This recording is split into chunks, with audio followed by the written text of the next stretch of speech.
So it's my great pleasure to welcome Amy Orr-Ewing with us this evening.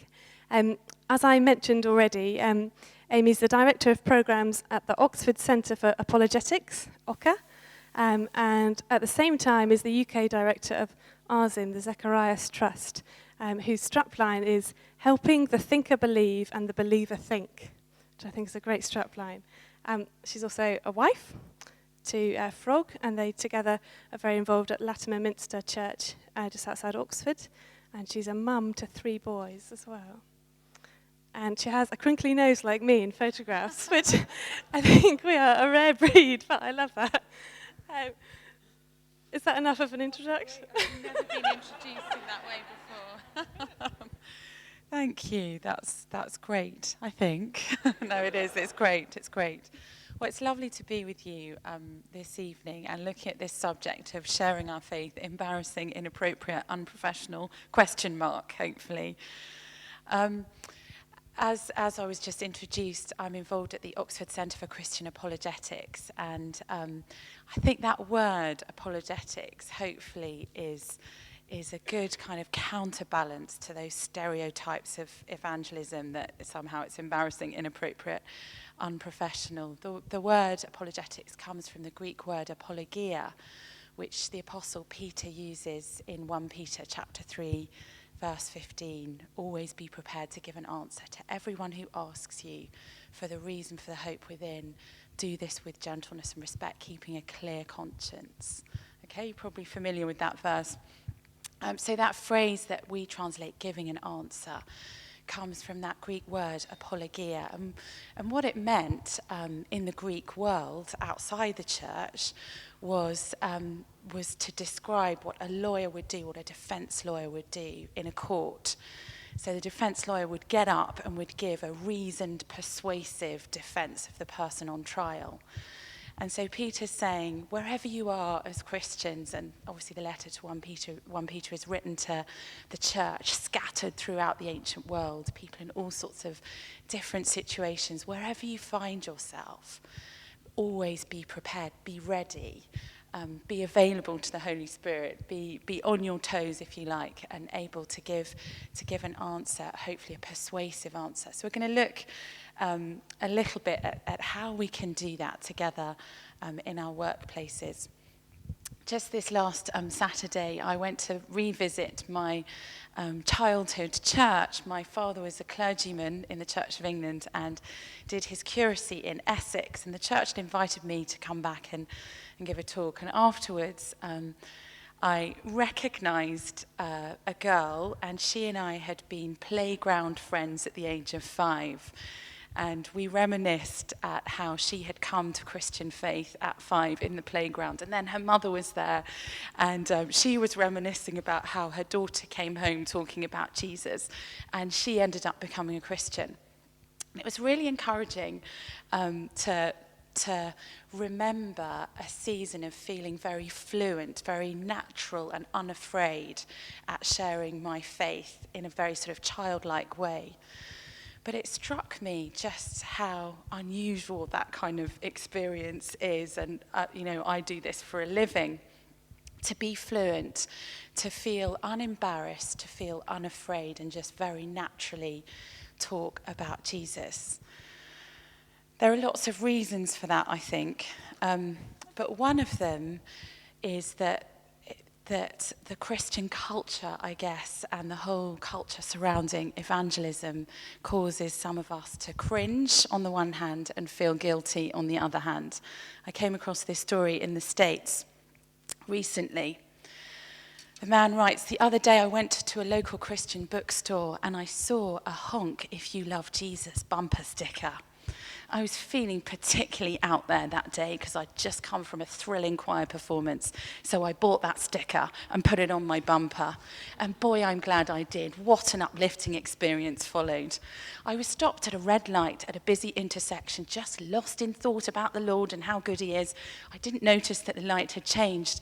And it's a good thing someone else loves Jesus, because if he hadn't honked, I would never have noticed. I found out that lots of people love Jesus.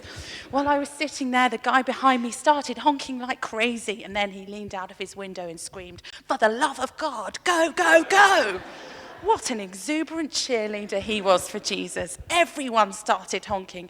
I just leaned out of my window and started waving and smiling at all these loving people. I even honked my horn a few times to share the love. There must have been a man from Florida back there because I heard him yelling something about a sunny beach. I saw another guy waving in a funny way with only one finger stuck in the air. I asked my teenage grandson who was in the car with me what this meant, and he said, it's probably a Hawaiian good luck sign or something. Well, I've never met anyone from Hawaii, so I leaned out of the window and gave him the good luck sign back. A couple of the people were so caught up in the joy of the moment that they got out of their cars and started walking towards me. I bet they wanted to pray or ask what church I attend. But at this point, I noticed the light had changed. So I waved to all my sisters and brothers, grinning, and drove on through the intersection. I noticed I was the only car that got through before the light changed again, and I felt kind of sad that I had to leave them all after all that love we'd shared. So I slowed the car down, leaned out of the window, and gave them all the Hawaiian good luck sign one last time as I drove a bit away. Praise the Lord for such wonderful folks. Wow. Often our sort of inner cringe at the idea of evangelism is the idea that there's going to be this phenomenally embarrassing disconnect between the church, between God and the people that we know and love. So as I've been thinking about how to approach this subject tonight, and we've got limited time, there's so much we could say. As I was preparing, I want to sort of break this down into kind of two motions that happen in evangelism and that hopefully happen in our workplaces, and that we need to work on both directions of these motions. So one is the pull effect, if you like, where we are being pulled in to evangelism, and the other is the push. I'm going to explain what I mean by that. So firstly, the pull. Notice Peter said, always be prepared to give an answer to everyone who asks you for the reason for the hope. Be ready so that when opportunity comes, you're able to take it. This is where we're drawn in, we're pulled in, we just find ourselves with some sort of gravitational force in a situation of needing to share our faith. Now, I've noticed that this happens to a certain kind of person, and there are four characteristics of the kind of person who finds themselves pulled into conversation. The first is that those kinds of people pray. This sounds really basic and simple, but do we do it? People who find themselves pulled and ask questions and drawn into conversations about Jesus tend to be people who spend time with the Lord in prayer. J. John, the brilliant evangelist, points out coincidences happen a lot to people who pray. Skeptics call it coincidence, but it does tend to happen a lot when people pray. In my own family's history, I won't tell you the long version, but my grandfather was an extremely committed atheist, so much so that he forbade the family from having a Bible in the house. My dad grew up in a context where he was not allowed to mention God or ask questions about God, and certainly never read the Bible. My grandfather was a scientist, a brilliant man, and my father went on to pursue an academic career. And when he was in his 30s, he was teaching at a university, happened to be in Australia. He had a post out there. And something extraordinary happened to him. A friend that he worked with took him to a Christian meeting that was happening on the campus, and they were late, so he only heard one thing that the speaker said, but it was the first time he'd heard a Christian speak. And this Christian said, the only reason you should believe in Jesus is because it's true, or in Christianity is because it's true. My father thought that was really strange. That was it in terms of the content that he knew. A few weeks later, he was at home doing his work in his workplace at home, in his study, marking some exam papers. And in that context, he had an extraordinary vision of Jesus, which ended with Christ on the cross and my dad kneeling after 2 hours, just weeping. and wanting to say something to Jesus, but not having any religious language or framework or knowledge of the Bible. So he said the first words that popped into his head, which were, "Lord, I believe, help my unbelief." And that's how he became a Christian. So it was pretty dramatic. A few weeks later, a friend came over who'd been a colleague who was teaching abroad. My father had written letters to his friends and family to tell them what Jesus had done in his life. And this guy had received the letter. He'd returned from Singapore, he'd come to our house for dinner. He walked into the front door. My mum at this point was not a Christian, but my dad was, and he said, "Hartman, I got your letter. I was so excited to see that you're a Christian. 4 months before you wrote that letter, I became a Christian. And in my church, they encouraged us to make a list of 10 people we work with and to pray for them. And you were on my list of 10. But before I could tell you about Jesus, you told me about Jesus." The pull of evangelism tends to happen to people who pray. So let me encourage you, if you've lost hope in sharing your faith, why don't you consider starting with prayer? The second thing is that Peter points out is that people seem to notice something different about you. Your life in some way calls forth questions in them. We might call this radiating Christ. There's something different about you. And people may put that in strange ways. This can be something that's instantaneously noticeable. They just see the work of Christ in you, or something that happens over time. This pull of evangelism also happens, I've noticed, to people for whom everything is on the altar for the Lord. Okay, that's a very religious way of saying who are completely on fire for him. Peter starts, "Set apart in your hearts Christ as Lord." Is Jesus really Lord? I remember when my husband and I were first married, he was working as a stockbroker, and he really loved the people he worked with. I think there were 400 people in his office, and there was him who was a Christian, and another guy who was much older, who's probably in his 50s, and the other guy was known as the meanest boss in the entire workplace and a Christian. So that was quite a hard one to negotiate. He was actually a really, really on-fire believer, but somehow had this reputation.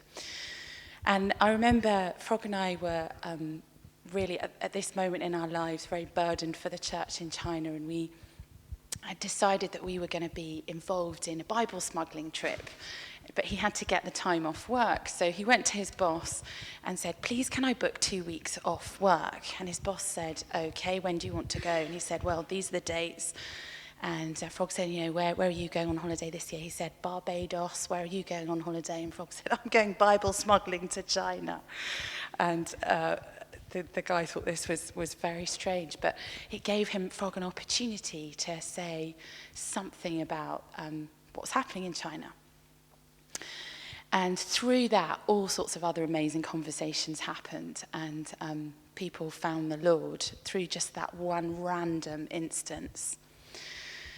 The pull also, I've noticed, happens to people who are in community with other believers, and the quality of Christian love in that community speaks to their work colleagues. The love Jesus promises in John 17 between believers will be a demonstration that God is real and that we are his disciples. We used to run a church in London, and I remember a girl we'd been praying for really dramatically became a Christian, and the guy she was living with was a local politician. And a number of us were praying for him a lot. We really, really wanted him to become a Christian. She really wanted him to become a Christian. But he was quite resistant. He'd had very negative experiences as a child. But one day he agreed to come to church. And it was partly through a colleague, but also his girlfriend that brought him. And he recognized lots of people that he knew from the community. And afterwards, he went out for a drink with my husband. And he said, "I loved church." And my husband thought, yes, brilliant, this is going to be exciting. And he said, "In this church, I can see all the different elements of this community that never meet anywhere else coming together. You've got the literate, the illiterate, you've got all kinds of different nationalities, you've got male and female, you've got different socio-economic groups. They don't meet together in local pubs. You know, they're separate in different community associations, yet they're all here. And the sense of love and community is overwhelming." He said, "If only it wasn't for the God bit, I'd be here every week." I'd be signing up. My husband pointed out it was only because of the God bit that this was possible. So that's a little bit about the pull, the things that about us that hopefully will cause conversations to open up at work for us, for which we need to be prepared and which we need to expect and anticipate. But we also, I think, need to push a little bit. 1 Peter 3:15 says, "Always be prepared to give an answer to everyone who asks you for the reason for the hope within, and do it with gentleness and respect." But Matthew's gospel, the end of Matthew's gospel, Jesus tells us to go into all the world and make disciples. Do you feel the verbs in that sentence? There's a big push, as Nike like to say. You know, we were at the Nike headquarters this summer. Just do it. Okay, this is Jesus' kind of encouragement to us to go for it. Go into all the world and make disciples. It's not very English to be proactive about belief in general, let alone religious belief. And so culturally, we worry about seeming weird. We worry about being overbearing, even just to raise a conversation about Jesus. But I want to just explore together a few ideas about how we can do this in a culturally relevant way. So what does the push like? The first thing, again, is prayer. That we pray daily for opportunities and breakthroughs. That we have a mentality of expectation, that God has put us in our workplace, that he wants us to be there, that he wants us to speak for him. And so we're going to be proactive. And this may mean accepting that sometimes we'll sow seeds that other people will reap. I had an extraordinary insight into this 3 years ago when my children started school for the first time, twin boys. And they started in a new school. We were also planting a church. We knew nobody in the community. So it was quite an exciting time in our lives. On about the second or third week that we were there, my husband was standing waiting to collect the boys, and a young woman came up to him and said, "Are you from Orr-Ewing?" And he didn't recognise her. She wasn't a parent. And he said yes. Anyway, it turned out that she was a professional maternity nurse, which means you go and stay with a family just after a baby's born, and you sort of help with those early weeks. And she was with this particular family, and they'd had, at this point, they had 2 children, and she'd been there for the birth of both children. She was a Christian. The family were very committed atheists. She sensed that God had called her into that home to share the gospel with them, including with the children. She'd given the children Bibles. She'd shared her faith with the mother and father and got a lot of pushback from them. And she had specifically prayed, she had a few days left, she specifically prayed, "Lord, will you send a Christian family into this new school that can reach this family? Lord, send someone who likes atheists." She'd even prayed. So when she recognized my husband, she was absolutely thrilled. Scroll forward a couple of years. By this time, my son Elijah had led the little boy to Christ. the son of this home. And the maternity nurse came back to help with baby number 3, and she reported back to us, the Lord is good. This child is reading his Bible every day, and he's reaching out to his parents. And yes, they said, oh, there's a very religious boy in his year, and our son seems to be suddenly interested in God. She said to me at the end of this time, the third baby of this family had been born. She said, I'm handing the baton on to you now. It's your turn to pray and witness to this family. We reaped the seeds that someone else had sowed. And sometimes we need to be confident and encouraged even just in that process of sowing seeds, not knowing who's going to be involved in reaping. So that's praying for opportunities. Then the second thing, practically, that we can do is to ask people questions. Sometimes we feel afraid of evangelism because we think, I don't know all the answers, and I'm not sure what I should say, and I don't know quite how to lead someone over the line, if you like, and bring them to Christ. But actually, what we see in the New Testament as a model for conversation in the person of Christ is the process of asking questions, and all of us can do that. Do you know, in the Gospels, Jesus asked 157 questions. Questions are tremendously powerful in evangelism, and it's something that we can do in England, where people are very nervous about being preached at, but they're open to conversation and to being intrigued. So I'm just going to draw out a few things and a few examples of how we can do this and what questions do. So the first thing I suggest to you is that questions can help intrigue people who are apathetic or who appear to be apathetic. Questions can enable us to connect with that universal desire for meaning and for a greater purpose in life. Jesus does this in John's Gospel, John chapter 1, verse 38. The first time he speaks in John's Gospel, it's a question. And the question he asks is, what do you want? Wow, what an opener. And it turns out to be an extraordinary opener to the entire Gospel. A question can intrigue and connect with that desire for purpose. I have a friend who's extremely wealthy, whose husband is very successful, and she's been very successful at what she does. They have everything materially life has to offer.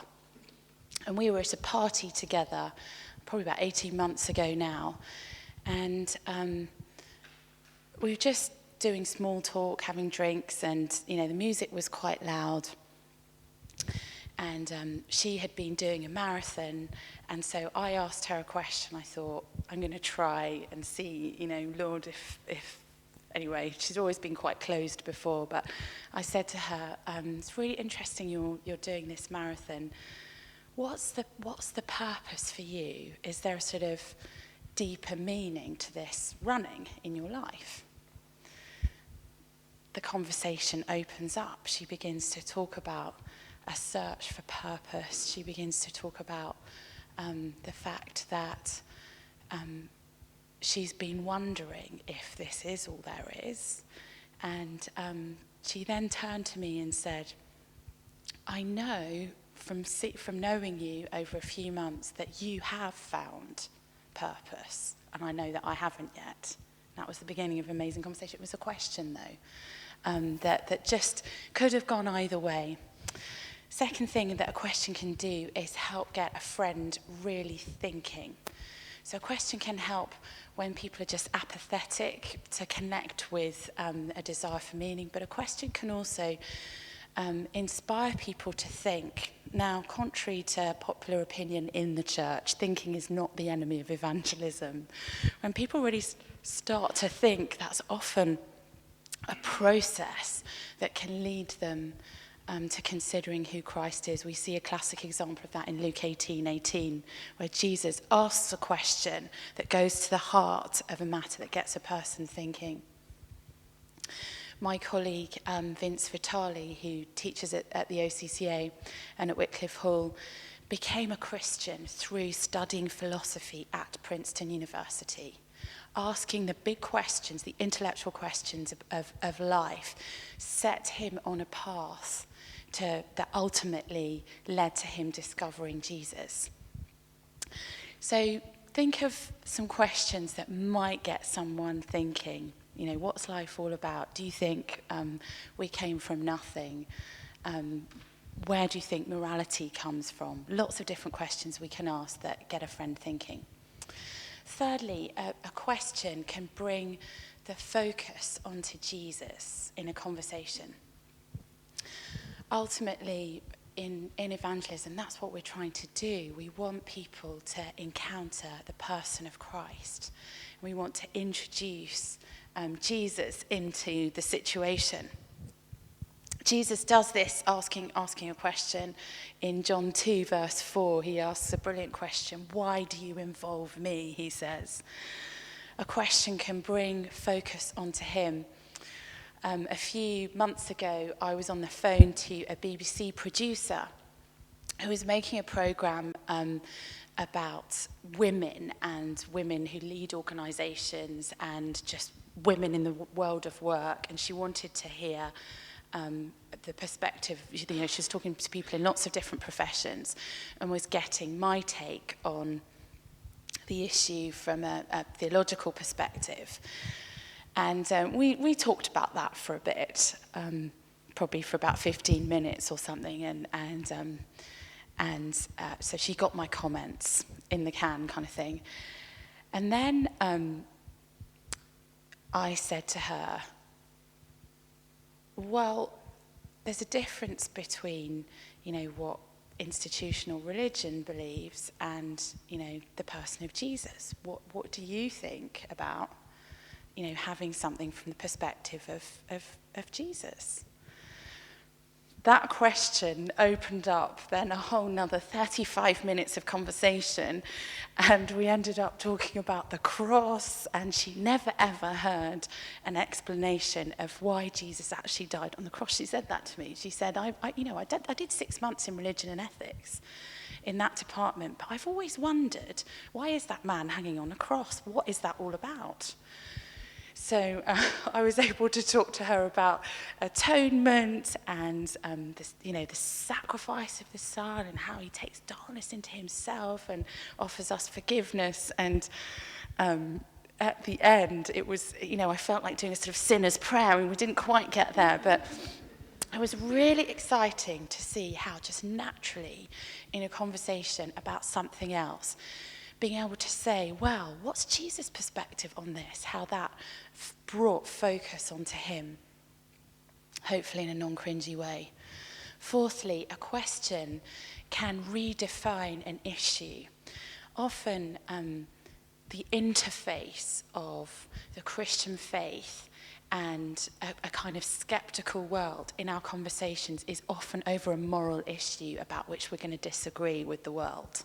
Does that make sense? So there's been some terrible scandal, or, it's about sexuality, or whatever it is in the news that the press are obsessing about. And so often the public discussion about the Christian faith is over that sort of moral issue that's very, very hard to negotiate, particularly in the workplace. But asking questions in those kind of tense situations can help redefine issues. We see Jesus do this in Matthew's Gospel, chapter 22, in the whole conversation about Caesar. You can go and do a Bible study on it. But you see the whole turning point of that difficult, ethical, cultural conversation that was happening with Jesus. The turning point was the question that he asked. And this can be true for us. I remember my dear friend Elaine Storkey, who used to work here actually, a few years ago, telling me a story of she'd been somewhere to speak, and she'd done her talk and everything, and just checking what time I need to finish. Yes, we've got a couple of minutes, and She was late. She was always running late, if you know Elaine. And she was running for the train. She desperately wanted to get home to her family. She was running for the train. She just got on the train as the doors were shutting. And she sat down in the carriage thinking, God, I've done my day's work. I'm on my way home. I'm about to see my family. And I've made it. The train was really full. And there was a lady sitting opposite her in the seat. And the lady sitting opposite her initiated a conversation with her. Now, all of us in Britain know immediately your cringeometer is up. The tension in the carriage was palpable. Newspapers went up, people were hiding behind them. And the woman launched into a tirade to Elaine, who was not like wearing a cross, was not obviously a Christian at all. She said, I've just been at my granddaughter's confirmation and I'm so cross about it. I'm a humanist, my mother was a humanist, my daughter was a humanist, and now my granddaughter has turned to patriarchal religion. You know, I'm hopping mad about it. And Elaine sort of thought, oh no. I thought I was going to have a nice relaxing journey home. And you could see all these people hiding behind their books, not wanting to catch this lady's eye. So eventually it sort of would be impolite to say nothing at all. So Elaine said to her, well, you know, obviously you feel strongly about it. You know, why is that sort of thing? And she said, well, haven't you listened to what I've said? You know, I'm furious. And this is a total dereliction of womankind and all of this stuff. So Elaine, being a brilliant apologist and evangelist, looked at the lady and said, well, can I ask you a question? She said, yeah, okay. So Elaine said, what would it take for you to believe in God? The woman said, well, it would have to be something pretty spectacular. So Elaine said, how about if God sent somebody to you to tell you he loves you? The woman said, well, that would be a start, I suppose. So Elaine said, God has sent me onto this train, into this seat, to tell you that he loves you. At this point, this woman sort of breaks down. The commuters on the train are kind of dying of agony at this point. You know, hating every moment of it. And so the conversation went on. And it was an extraordinary conversation. You'd have to let her tell you the rest of it. A question can redefine the issue. Do you need that in your workplace? You know, when the latest sexuality debate or the latest scandal of the church comes up, what question can you ask in that sort of conversation that enables the issue to be redefined, to enable a productive conversation to happen? Fifthly, a question can demonstrate empathy. We see this in John 11:34. Jesus asks, the context is his dear friend Lazarus has died, and he asks the question, where have you laid him? Where have you laid him? He asks a question that reveals something of his love and his empathy. We're all going to need in our lives and in the context that we work in to be able to speak with love and empathy and compassion into situations of distress, disappointment, death, violence, suffering. And I suggest to you that knowing how not to trample in there and go in there with all your answers and armed with your sort of theology, but being able to enter that sort of holy ground when someone is really suffering and in a place of grief and ask the right questions that enable them to process what they're feeling is tremendously powerful. A friend of mine had her husband was violently killed, her children similar age to mine, just 18 months ago. And it's very hard to find the words. One of the things that grieving people often say is that because people don't know what to say, they say nothing and avoid you. So to be able to speak in the place of grief, ask a question that can demonstrate empathy. Sixthly, a question can reveal motive. A question can reveal motive. Sometimes when we're having hard conversations, an exploration of motive. Why do you feel this way? Where is your opposition coming from? Is it intellectual? Is it practical? Is it theological? Is it experiential? Is it psychological? To explore the motives for people holding the views and having the feelings that they have can really help us in evangelism. Jesus asked the question in John 5, verse 6, a strange question: do you want to get well?